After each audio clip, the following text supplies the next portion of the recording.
Hi all, welcome to FR Education. So, ഇന്നത്തെ വീഡിയോയിൽ നമുക്ക് ഒരു 8 മാർക്ക് എങ്ങനെ നമുക്ക് CSRന് വേണ്ടിയിട്ട് സെറ്റ് ആക്കാം നോക്കാം. സോ അതിന് വേണ്ടിയിട്ട് വളരെ ഇമ്പോർട്ടൻ്റ് ആയിട്ടുള്ള ഒരു കുഞ്ഞു ടോപ്പിക്കുമായിട്ടാണ് ഇന്ന് വന്നിട്ടുള്ളത്. So you know that molecular biology അഥവാ നമ്മൾ ഫണ്ടമെൻ്റൽ പ്രോസസ്സ് എന്ന സിലബസിൽ പറഞ്ഞിട്ടുള്ള ടോപ്പിക് എന്ന് പറയുന്നത് it's A very important topic and most scoring unit of the syllabus. So അതിലെ ട്രാൻസ്ക്രിപ്ഷൻ എന്ന് പറഞ്ഞിട്ടുള്ള ഒരു ടോപ്പിക്കിലെ ഒരു സ്മോൾ പോർഷനാണ് ഇന്ന് നമ്മൾ ഡിസ്കസ് ചെയ്യുന്നത്. That is the transcription termination which is occur in prokaryotes. That is the prokaryotic transcription termination. So when that, in case of transcription means the production of mRNA or different kinds of RNA from the template DNA. അല്ലേ, template ആയിട്ടുള്ള ഒരു DNA യിൽ നിന്നും ഒരു specific amount of RNA form ചെയ്യുന്ന ഒരു കണ്ടീഷനെയാണ് നമ്മൾ transcription എന്ന് പറയാം. സെൻട്രൽ ഡോഗ്മയിലെ സെക്കൻഡ് പ്രൊസീജിയറാണ് ഈ ഒരു ട്രാൻസ്ക്രിപ്ഷൻ എന്ന് പറയുന്നത്. ട്രാൻസ്ക്രിപ്ഷൻ നമുക്ക് പ്രൊകാരിയോട്സിലാണെങ്കിലും യൂകാരിയോട്സിലാണെങ്കിലും വ്യത്യസ്ത തരത്തിലുള്ള സ്റ്റെപ്പും അതിൽ ടേക്ക് പാർട്ട് ചെയ്യുന്ന പ്രോട്ടീൻസുകളൊക്കെ ഡിഫറെൻ്റ് ആണ്. So in case of prokaryotic termination നമുക്കറിയാം 2 തരം ടെർമിനേഷൻസ് ആണ് പ്രൊകാരിയോട്സിൽ കാണിക്കുന്നത്. That is one is rho independent termination അഥവാ ഇൻട്രിൻസിക് ടെർമിനേഷൻ എന്ന് നമ്മൾ പറയാറുണ്ട് അല്ലേ. ഇൻട്രിൻസിക് ടെർമിനേഷൻ എന്ന് പറഞ്ഞു കഴിഞ്ഞാൽ ഓൾറെഡി ട്രാൻസ്ക്രൈബ് ഔട്ട് ചെയ്യുന്ന ആ ഒരു ഫോമിങ് നെയ്സൻ്റ് mRNAയിൽ തന്നെ ഒരു ടെർമിനേഷൻ സിഗ്നലിംഗ് ഉണ്ടാവുക അഥവാ ഒരു സ്റ്റെം ലൂപ്പ് സ്ട്രക്ചേഴ്സ് ഫോം ചെയ്യുക. അതായത് സെക്കൻഡറി RNA ആയിട്ട് അത് മാറുന്നു. സോ ആ ഒരു കണ്ടീഷൻ, അതായത് വേറൊരു പെർട്ടിക്കുലർ ടെർമിനേഷൻ്റെ പ്രോട്ടീൻസിൻ്റെ ഒന്നും ഒരു ഹെൽപ്പ് ഇല്ലാണ്ട് ബട്ട് അവരെന്ത് ചെയ്യും, ഇൻട്രിൻസിക്കലി ടെർമിനേറ്റ് ചെയ്യുന്ന ഒരു കണ്ടീഷനെയാണ് നമ്മൾ ഇൻട്രിൻസിക് ടെർമിനേഷൻ എന്ന് പറയുക. It's one of the easiest one. അതും പ്രൊകാരിയോട്സിൽ നമ്മൾ കാണുന്ന ഒരു ട്രാൻസ്ക്രിപ്ഷൻ്റെ ഒരു ടെർമിനേഷൻ മെത്തേഡാണ്.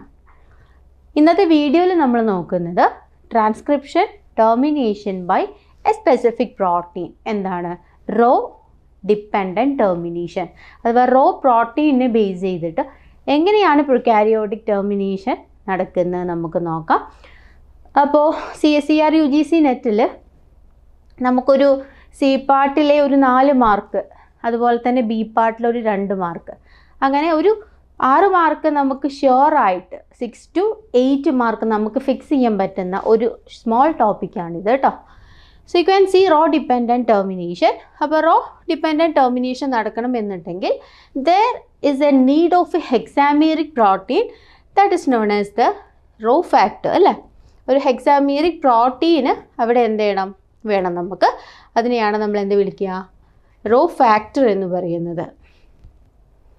ഓക്കെ, അപ്പോൾ ഒരു ഹെക്സാമീറിക് പ്രോട്ടീനാണ് അല്ലേ. എന്താ ഹെക്സാമീറിക് പ്രോട്ടീൻ എന്ന് പറഞ്ഞു കഴിഞ്ഞാൽ it is A protein which having A 6 sub unit. അത് ഹോമോ ഹെക്സാമീറിക്കും ഉണ്ടാവാം ഇല്ലേ, 2 തരം രീതിയിലുണ്ട്. ഹെട്രോ ഹെക്സാമീറിക് എന്ന് പറഞ്ഞാൽ വ്യത്യസ്തമായിട്ടുള്ള 6 സബ് യൂണിറ്റ്സുകളായിരിക്കും.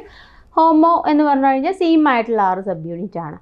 സോ ഇവിടെ ഓൾമോസ്റ്റ് സെയിം ആയിട്ടുള്ള 6 സബ് യൂണിറ്റുകളാണ് ഈ ഒരു റോ പ്രോട്ടീനിന് ഉള്ളത്.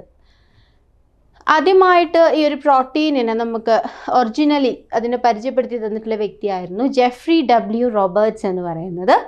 സോ അദ്ദേഹമാണ് ആദ്യമായിട്ട് ഈ ഒരു റോ പ്രോട്ടീനിനെ അല്ലെങ്കിൽ റോ ഡിപ്പെൻഡൻ്റ് ആയിട്ടുള്ള ഒരു ട്രാൻസ്ക്രിപ്ഷൻ ടെർമിനേഷനെ ഡിറ്റക്റ്റ് ചെയ്തിട്ടുള്ളത്. ഇനി നമുക്ക് റോ ഫാക്ടറിൻ്റെ ഒരു സ്ട്രക്ചറൽ റെപ്രസെൻറ്റേഷൻ എന്താണെന്ന് നോക്കാം. So it consist of A 6 identical sub unit അല്ലേ.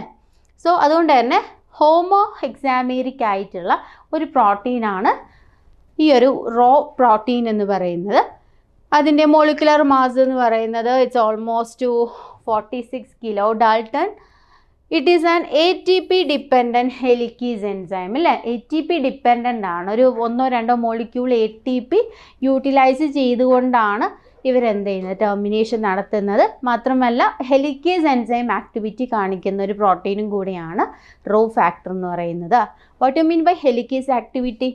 ഹെലിക്കേസ് ആക്ടിവിറ്റി എന്ന് പറഞ്ഞാൽ എന്താ, ഒരു ഡബിൾ സ്റ്റാൻഡേർഡ് ആയിട്ടുള്ള ഒരു DNA അല്ലേ, ഡബിൾ സ്റ്റാൻഡേർഡ് ആയിട്ടുള്ള ഒരു DNA എന്ത് ചെയ്യും, അതിൻ്റെ ഹൈഡ്രജൻ ബോണ്ടിങ്ങിനെ എന്ത് ചെയ്യും, ബ്രേക്ക് ചെയ്തുകൊണ്ട് they will be forming 2 single standard DNA.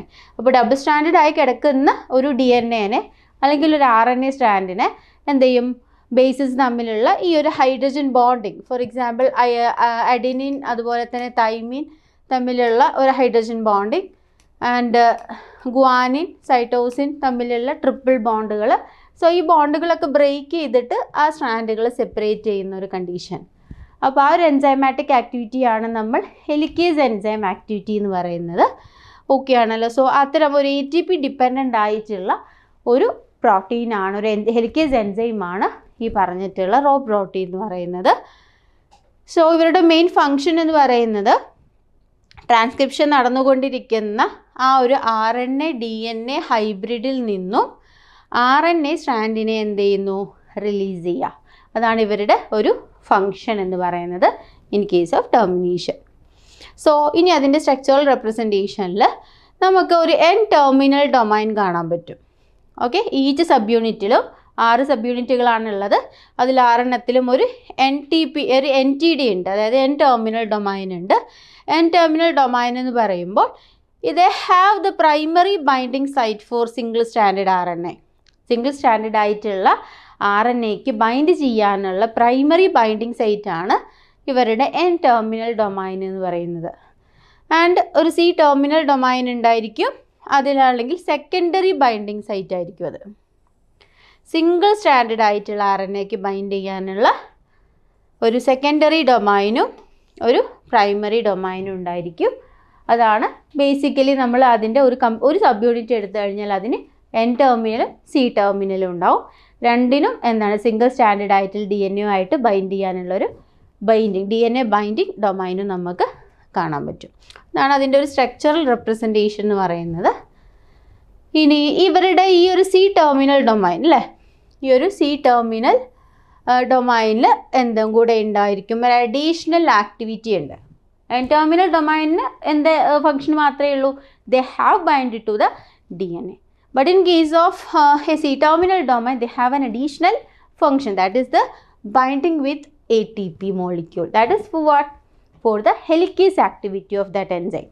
So, ഇവർ എന്ത് ചെയ്യും, ATP binding site എന്ത് ചെയ്യും, ആ ഭാഗത്തേക്കൊരു 1 or 2 ATP molecule അവിടെ വന്നിട്ട് ബൈൻഡ് ചെയ്യും. Then ആ binding it's very essential for the helicase activity. കാരണം ഇവിടെ ATP എനർജി യൂസ് ചെയ്തിട്ടാണ് അവർ നമ്മൾ നേരത്തെ പറഞ്ഞ ബേസസ് തമ്മിലുള്ള ആ ഒരു ബോണ്ടിങ്ങിനെ അവരില്ലാണ്ടാക്കുന്നത്.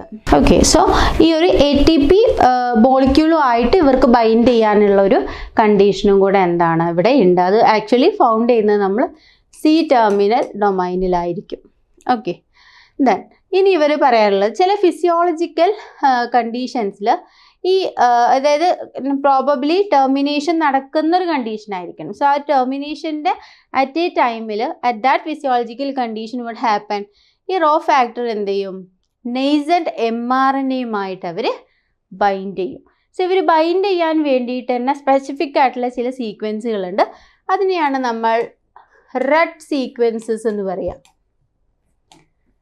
ഓക്കെ, അതായത് ട്രാൻസ്ക്രിപ്ഷൻ ടെർമിനേറ്റ് ആവാൻ പോകുന്ന ഒരു സമയത്ത് അത്തരം ഒരു ഫിസിയോളജിക്കൽ കണ്ടീഷനിൽ ഈ പറഞ്ഞിട്ടുള്ള നെയ്സൻറ്റ് mRNA അഥവാ പുതിയതായിട്ട് ട്രാൻസ്ക്രിപ്ഷൻ്റെ ഫലമായിട്ട് ഉണ്ടാവുന്ന ആ ഒരു mRNAയുടെ അല്ലെങ്കിൽ ഒരു RNA സ്ട്രാൻഡിൻ്റെ ഒരു സ്പെസിഫിക് ആയിട്ടുള്ള ഒരു ചെറിയ സീക്വൻസ് ഉണ്ട്. ആ സീക്വൻസിനെയാണ് നമ്മൾ എന്ത് വിളിക്കുക, റെഡ് സീക്വൻസസ് എന്ന് പറയുക.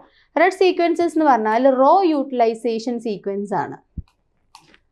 റോ യൂട്ടിലൈസേഷൻ സീക്വൻസ് എന്ന് പറയും. അപ്പോൾ ആ ഒരു സ്പെസിഫിക് സീക്വൻസിൻ്റെ പ്രത്യേകത എന്താണെന്ന് വെച്ചാൽ അത് സൈറ്റോസിൻ റിച്ച് ആയിട്ടുള്ള റീജിയൻ ആയിരിക്കും. ഈ ഒരു റെഡ് സൈറ്റ് എന്ന് പറയുമ്പോൾ അല്ലെങ്കിൽ R സീക്വൻസ് എന്ന് പറയുമ്പോൾ റെഡ് സീക്വൻസിൽ സൈറ്റോസിൻ CCCC എന്ന് പറഞ്ഞ ഒരു ബേസിക് കോമ്പിനേഷനാണ് നമ്മൾ ആ ഒരു mRNAയിൽ കാണുന്നത്. സോ ആ ഒരു ഭാഗത്തേക്കാണ് ഫേസ്റ്റ്ലി എന്ത് ചെയ്യുക, ഈ ഒരു റോ പ്രോട്ടീൻ പോയിട്ട് ബൈൻഡ് ചെയ്യുന്നത്. ഓക്കെ, ഏകദേശം 40 or more than cytosine rich ആയിട്ടുള്ള സീക്വൻസ് ആണ് ഈ പറഞ്ഞ റെഡ് സീക്വൻസ് എന്ന് പറയുന്നത്. So that's all about the physical structure of a rho protein. Nextly ഈ ഒരു റോ പ്രോട്ടീന് അസ്യൂം ചെയ്യുന്ന 2 കൺഫോർമേഷൻസ് ആണ്. ഓക്കെ, ഈ ഒരു പ്രോട്ടീന് അസ്യൂം ചെയ്യുന്ന 2 കൺഫോർമേഷൻസ് ആണുള്ളത്. അതിൽ ഫസ്റ്റ് വൺ എന്ന് പറയുന്നത് open conformation and the second one is closed conformation. അപ്പോൾ ഇവർ 2 കൺഫോർമേഷനിലാണ് കാണുക, ഓപ്പൺ കൺഫോർമേഷനും ക്ലോസ്ഡ് കൺഫോർമേഷനും. അപ്പോൾ ഇവർ ഓൾറെഡി ബൈൻഡ് ചെയ്യുന്ന സമയത്തായിരിക്കും ഓപ്പൺ കൺഫർമേഷൻ അച്ചീവ് ചെയ്യുന്നത്. ഇവർ മീൻസ് നമ്മൾ പറഞ്ഞ പോലെ ഈ ഒരു രീതിയിൽ അതിൻ്റെ എൻ ടെർമിനൽ ഡൊമൈനും സി ടെർമിനൽ ഡൊമൈനും ഒക്കെ കംപ്ലീറ്റ്ലി RNA ആയിട്ട് സിംഗിൾ സ്റ്റാൻഡേർഡ് RNA ആയിട്ട് ബൈൻഡ് ചെയ്ത് കഴിഞ്ഞാൽ പിന്നെ അവർ ക്ലോസ്ഡ് കൺഫർമേഷൻ അസ്യൂം ചെയ്യും. എന്നിട്ട് അവരെന്ത് ചെയ്യും, ഹെലിക്കേസ് ആക്ടിവിറ്റി തുടങ്ങുകയാണ് ചെയ്യുക. സോ നമ്മൾ അതിൻ്റെ പിക്ചർ ഒന്ന് നെക്സ്റ്റ് സ്ലൈഡിലൊന്ന് നോക്കാം. That is here. ഇതാണ് ഒരു റോ ഡിപ്പെൻഡൻറ്റ് ടെർമിനേഷൻ്റെ പിക്ചർ എന്ന് പറയുന്നത്. സോ ഈ ഒരു ബ്ലൂ കളറിൽ കാണിച്ചിട്ടുള്ള ഡൊമൈനാണ് എന്ത് വിളിക്കുന്നത്, that is the N terminal domain and there will be C terminal അല്ലേ. അമിനോ ടെർമിനൽ ഡൊമൈൻ എന്ന് പറയുന്നത് ഇതാണ്, എൻ ടെർമിനൽ ഡൊമൈൻ എന്ന് പറയുന്നത്. ഈ പിങ്ക് കളറിൽ റെപ്രസെൻറ്റ് ചെയ്തിട്ടുള്ളതാണ് C terminal domain. This is the primary binding site അല്ലേ. ഇതാണ് പ്രൈമറി ബൈൻഡിങ് സൈറ്റ്, ഇതാണ് സെക്കൻഡറി ബൈൻഡിങ് സൈറ്റ് എന്ന് പറയുന്നത്. സോ നമ്മൾ പറഞ്ഞ പോലെ ഫസ്റ്റ് സ്റ്റെപ്പിൽ എന്താ സംഭവിക്കുന്നത്, this is the complete structure of a rho protein. ഇവിടെ ഇവർ എന്ത് കൺഫോർമേഷനിലാണുള്ളത്, ഓപ്പൺ കൺഫോർമേഷനിലാണ് അല്ലേ, ഓപ്പൺ കൺഫോർമേഷനിലാണ്. This is the whole elongation complex, transcription elongation complex ആണ് ഈ കാണുന്നത്. സോ ഇവിടെ നമുക്ക് RNA പോളിനെ കാണാം, ജിനോമിക് DNA അല്ലേ, DNA കാണാൻ പറ്റും. അതുപോലെ തന്നെ പുതുതായിട്ട് ഫോം ചെയ്യുന്ന mRNA കാണാൻ പറ്റും. സോ ഇവിടെയാണ് ട്രാൻസ്ക്രിപ്ഷൻ നടന്നുകൊണ്ടിരിക്കുന്നത്. അറ്റ് ദാറ്റ് ടൈം ടെർമിനേഷൻ ആയിട്ടുള്ള ഒരു അറ്റൈൻ ചെയ്തിട്ടുള്ള ആ ഒരു ടൈമിൽ നേരത്തെ നമ്മൾ പറഞ്ഞ 40 to 50 ന്യൂക്ലിയോറ്റൈഡുള്ള റെഡ് സീക്വൻസസ് അല്ലേ, സൈറ്റോസിൻ റിച്ച് ആയിട്ടുള്ള റെഡ് സീക്വൻസസ് ഇവിടെ കാണാൻ പറ്റും. സോ ഈ റെഡ് സീക്വൻസുമായിട്ടാണ് ആദ്യം ആര് ബൈൻഡ് ചെയ്യുക, ഫസ്റ്റ് സ്റ്റെപ്പിൽ ഈ ഒരു റോ ഫാക്ടർ ബൈൻഡ് ചെയ്യുക. അപ്പോൾ ഈ സമയത്തൊക്കെ ഇവർ ഓപ്പൺ കൺഫോർമേഷനിലാണ് കേട്ടോ. സോ ഇവരെന്ത് ചെയ്യുന്നു, ഈ റെഡ് സീക്വൻസ്, ഈ ബൈൻഡ് ചെയ്തിട്ടുള്ളതെല്ലാം തന്നെ റെഡ് സീക്വൻസസ് ആണ്. ഈ റെഡ് സീക്വൻസസുമായിട്ട് എന്ത് ചെയ്യും, firstly N terminal domain bind ചെയ്യും. കംപ്ലീറ്റ് ആയിട്ട് ഈ ഒരു റെഡ് സൈറ്റുമായിട്ട് ബൈൻഡ് ചെയ്ത് കഴിഞ്ഞാൽ പിന്നീട് ഇവരെന്ത് ചെയ്യും, സെക്കൻഡ് സ്റ്റെപ്പിൽ ഒരു ക്ലോസ്ഡ് കൺഫോർമേഷൻ ഇവർ അച്ചീവ് ചെയ്യും. ഓക്കെ, ക്ലോസ്ഡ് കൺഫോർമേഷൻ അവർ അച്ചീവ് ചെയ്യും. ഈ ഒരു ക്ലോസ്ഡ് കൺഫോർമേഷൻ ആയി കഴിഞ്ഞാൽ പിന്നീട് ഇവരുടെ ഹെലിക്കേസ് ആക്ടിവിറ്റി ഇവർ സ്റ്റാർട്ട് ചെയ്യും. അപ്പോൾ അതിന് വേണ്ടിയിട്ട് ഇവരൊരു മോളിക്യൂൾ ATP യൂട്ടിലൈസ് ചെയ്യുന്നുണ്ട്. ATP യൂസ് ചെയ്തുകൊണ്ട് തന്നെ ഇവരുടെ ഹെലിക്കേസ് ആക്ടിവിറ്റി നടക്കും. അങ്ങനെ കണ്ടില്ലേ, ഈ ഒരു കംപ്ലീറ്റ് ലെങ്ത് ഓഫ് mRNA ഇത് എന്ത് ചെയ്യും, മൂവ് ചെയ്യും. അങ്ങനെ മൂവ് ചെയ്തിട്ട് ഇവിടെയാണ് എന്ത് കാണുക, RNA DNA ഹൈബ്രിഡ് കാണുന്നത്. ഓക്കെ, RNA DNA ഹൈബ്രിഡ് ഉള്ള, കാരണം RNA സ്ട്രാൻഡും ഉണ്ട് DNA ടെംപ്ലേറ്റും ഉണ്ട്. അങ്ങനെ ഈ RNA DNA ഹൈബ്രിഡ് എത്തിക്കഴിഞ്ഞാൽ what happen, ഈ ഒരു സ്ട്രാൻഡിന് ഈ ഒരു ബോണ്ടിങ് കംപ്ലീറ്റ് ആയിട്ട് ഇവർ മെൽറ്റ് ചെയ്യും. ദെൻ എന്ത് ചെയ്യും, കംപ്ലീറ്റ് ഇലോങ്ങേഷൻ കോംപ്ലക്സ് ഇവിടെ ഡിസോസിയേറ്റ് ചെയ്യും. സോ അതിനെയാണ് നമ്മൾ എന്ത് വിളിക്കുക, ടെർമിനേഷൻ എന്ന് പറയുന്നത്. ഐ ഹോപ്പ് സോ വളരെ സിമ്പിളായിട്ടുള്ളൊരു മെക്കാനിസം ആണ്. സോ ഇവിടെ ഓപ്പൺ കൺഫോർമേഷൻ ആയിരിക്കും ഇനീഷ്യൽ സ്റ്റേജിൽ, ലാസ്റ്റ് ഇത് ക്ലോസ്ഡ് കൺഫോർമേഷനിലേക്കാണ് വരിക. അതിനുശേഷമാണ് ഇവിടെ ഹെലിക്കേസ് ആക്ടിവിറ്റി നടക്കുന്നത്. സോ ഈ ഒരു ടോപ്പിക് എന്ന് പറയുന്നത് വളരെ ഇമ്പോർട്ടൻ്റ് ആണ്. CCRൽ എപ്പോഴും റിപ്പീറ്റ് ചെയ്ത് വരുന്ന ഏരിയ ആണ്. നോർമലി C പാർട്ടിലാണ് ഇതിൻ്റെ ക്വസ്റ്റ്യൻസ് കാണാറുള്ളത്. റോ ഫാക്ടറിൻ്റെ സ്ട്രക്ചർ ചോദിക്കാറുണ്ട്, ഈ ഒരു മെക്കാനിസം സ്റ്റെപ്പ് ഓഫ് ദി ടെർമിനേഷനും ചോദിക്കാറുണ്ട്. So I hope all of you get perfect on this topic. Okay, so നമ്മുടെ CSCR UGC നെറ്റിൻ്റെ ഐഫറിൻ്റെ കമ്മ്യൂണിറ്റി ഗ്രൂപ്പിലേക്ക് ജോയിൻ ചെയ്യാനുള്ള വാട്സപ്പ് ലിങ്ക് നമ്മുടെ താഴെ ഡിസ്ക്രിപ്ഷനിൽ തന്നിട്ടുണ്ട്. സോ ഇൻട്രസ്റ്റഡ് ആയിട്ടുള്ള സ്റ്റുഡൻസ് എന്ത് ചെയ്യാം, you can join to that community. Once again thank you so much.